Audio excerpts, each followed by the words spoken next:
जैसे अंदाज़ा लगाया गया था, तीसरे दिन पर ही भारत ने वेस्ट इंडीज़ को एक इनिंग्स और 272 रनों से हराकर इस टेस्ट सीरीज़ में 1-0 की बढ़त ले ली है। ESPN cricket info match day पर मेरे साथ अरुण लाल। काफ़ी एक तरफा रहा कॉन्टेस्ट के हिसाब से, जितना मज़ा एक व्यूअर को, एक स्पेक्टेटर को आना चाहिए इस टेस्ट में नहीं मिला, लेकिन भारत हर डिपार्टमेंट में वेस्ट इंडीज़ से कई आगे। अरुण जी, जी हाँ, भारत के दृष्टिकोण से तो इससे अच्छे प्रदर्शन की उम्मीद ही नहीं कर सकते थे। बहुत बढ़िया प्रदर्शन, चाहे आप कहो बैटिंग में या गेंदबाजी में या फील्डिंग में, बहुत ही शानदार प्रदर्शन, और प्रशंसक बहुत खुश होंगे इस प्रदर्शन से। पर जैसे आपने कहा कि ये जो टेस्ट क्रिकेट का मुकाबला जैसे कहते हैं, उसका जायज़ा तो किसी को मिला नहीं, और मैं उम्मीद रखता हूँ कि आगे जाके वेस्ट इंडीज़ कुछ बेहतर करें। इस टेस्ट मैच में जो जिस तरह की टेम्परामेंट की ज़रूरत थी टेस्ट क्रिकेट में, वो देखने को नहीं मिली। बहुत जल्दबाजी कर रहे थे, सिलेक्शन शॉट्स का कुछ खास नहीं रहा, बहुत ही ज़्यादा एग्रेशन दिखाया, और इस कारण रन तो आ रहे थे पर विकेटें संभाल ही नहीं पाए, जो बहुत ही एक असल चीज़ है टेस्ट क्रिकेट की, कि लंबा खेलना है, विकेट बरकरार रखनी है, वैसा हो नहीं पाया। इतने बड़े मार्जिन ऑफ डिफीट अगर देखे जाए तो आंकड़े तो हमें दिखाने ही पड़ेंगे, लेकिन भारत की तरफ से तो अच्छे बड़े बड़े विन्स होते हैं। लेकिन अगर हम आपको ये आंकड़े दिखा के, जहाँ वेस्ट इंडीज़ की जो हाल ही में जो परफॉर्मेंस रही है और जिस तरह की उनके सबसे बड़ी डिफीट्स, हेवीएस्ट डिफीट्स हमने देखी है, तो पहले तो अब यही देखने को मिलता है कि 3-4 साल में ही वेस्ट इंडीज़ काफ़ी बार इनिंग से हार चुका है। अरुण जी, और आपने जिस वेस्ट इंडीज़ टीम के सामने खेला और जो वेस्ट इंडीज़ टीम आज देखने में, समझ में नहीं आता है इतना ड्रास्टिक स्लाइड कैसे इस टीम का हुआ है। हमारे ज़माने में तो ये उल्टा ही आंकड़ा था, ऐसा वो हराते थे लोगों को।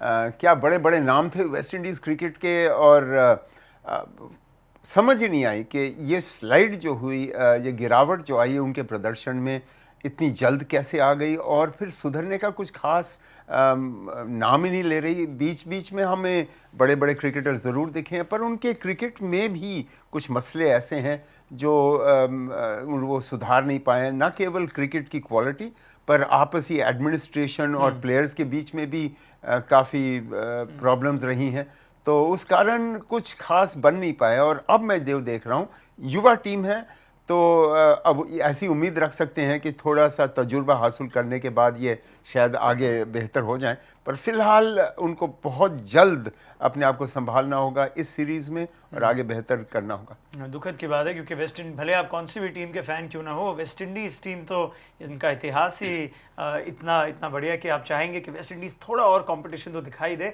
चलिए, भारत की तरफ से कुछ आंकड़े देखते हैं, और ये जो डिफीट, मार्जिन ऑफ डिफीट है, ये भारत ने सबसे ज़्यादा, मार्जिन ऑफ विक्ट्री रादर जो है भारत के लिए सबसे ज़्यादा है ये मैच में। और अफगानिस्तान में भी हमने देखा था हाल ही में जून में कि बेंगलुरु में एक ही दिन में 2 बार सिमट गए अफगानिस्तान की पारी, और ये मैच में भी ऐसा ही कुछ हुआ कि 99 ओवर में ही दोनों इनिंग्स वेस्ट इंडीज़ की जो है सिमट गई।